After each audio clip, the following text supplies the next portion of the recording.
সেমাই দিয়ে একদম ভিন্ন স্বাদের একটা নতুন রেসিপি আজকে আপনাদের সঙ্গে শেয়ার করতে যাচ্ছি। আশা করছি ভিডিওটি আপনাদের কাছে অনেক বেশি ভালো লাগবে। সো হ্যালো এভরিওয়ান, আসসালামু আলাইকুম। সবাই কেমন আছেন? নতুন একটা ভিডিওতে আবারও আপনাদেরকে স্বাগত জানাচ্ছি। তো বন্ধুরা, চলুন রেসিপিটি শুরু করা যাক। তাই তো প্রথমে আমি এখানে একটা কড়াই নিয়েছি, এর মধ্যে আমি 1 টেবিল চামচের একটু বেশি হবে ঘি দিয়ে দিয়েছি। দিয়ে এখানে আমি কিশমিশ বাদামটা একটু ঘিয়ের মধ্যে একটু নেড়ে নিব। বাদামটা আমি আগে থেকেই ভেজে স্কিনটা ফেলে দিয়েছি। জাস্ট এখানে একটু 2-1 মিনিটের মতো নেড়ে চেড়ে উঠিয়ে রেখে দিব। তো এটা আমার হয়ে গিয়েছে। এরপরে ওই সেম ঘিয়ের মধ্যে আমি সেমাইগুলোকে দিয়ে দিব। আর বন্ধুরা, এখানে কিন্তু লাচ্চা সেমাইটাই নিতে হবে, অন্য কোনো সেমাই হলে হবে না। লাচ্চা সেমাই আপনি চাইলে চিকন মোটা যে কোনো সেমাই নিতে পারেন, তবে চিকন সেমাইটা দিয়ে একটু বেশি ভালো হয়। চাইলে বনফুল সেমাইটা দিয়েও করতে পারেন, ওইটা দিয়ে কিন্তু একদম বেটার রেজাল্ট পাবেন, ওটারও বেশি ভালো হবে। তো যাই হোক, আমি প্যাকেটের সেমাইটাই নিয়েছি। তো এই সেমাইটা দিয়েও অনেক বেশি ভালো হয়েছে। তো সেমাইটাকে আমি এখানে ঘিয়ের মধ্যে কিছুক্ষণ নেড়ে চেড়ে নিয়ে এবারে আমি এখানে গুঁড়া দুধ ব্যবহার করেছি। গুঁড়া দুধ আমি এখানে 1/2 কাপের একটু বেশি হবে দিয়েছি। এটা আপনাদের যার যার টেস্ট অনুযায়ী কোনো মাপ মতো দিতে হবে তার কোনো কথা নেই। জাস্ট আমার সেমাইটা এখানে 250 গ্রাম আছে, এখানে আমি 1/2 কাপের একটু বেশি বেশি গুঁড়া দুধটা দিয়েছি। আর গুঁড়া দুধটা এখানে মাওয়ার কাজ করবে, যেহেতু ঘি আছে এখানে অনেক বেশি টেস্টি হবে খেতে, এই জন্য দিয়েছি। এটা চাইলে আপনারা নাও দিতে পারেন, তবে দিলে অনেকটা ভালো লাগে খেতে। তো দিয়ে আমি 2-3 মিনিটের মতো এটাকে একটু সুন্দর করে নেড়ে চেড়ে মিশিয়ে নিয়েছি।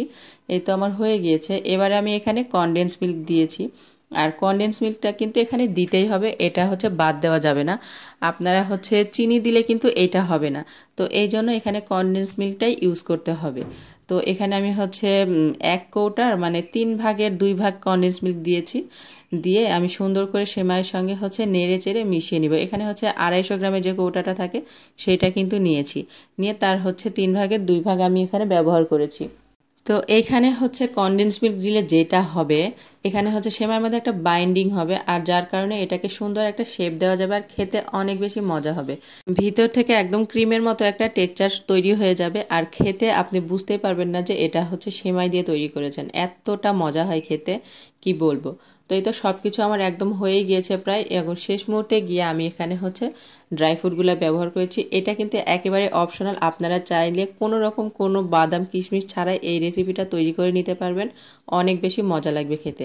আর হাতে মোটামুটি 10 থেকে 15 মিনিট সময় থাকলে কিন্তু এই রেসিপিটি অনায়াসে তৈরি করে নিতে পারবেন এবং আপনার প্রিয় মানুষগুলোর মন জয় করে নিতে পারবেন। সত্যি বলছি, আপনারা একবার হলো এই রেসিপিটি বাসায় তৈরি করবেন। আমার এই তো সেমাই দিয়ে মজাদার একটা নাস্তার আইটেম অনায়াসে তৈরি করা হয়ে গিয়েছে। এবারে আমি এটাকে হালকা একটু ঠান্ডা করে নিব।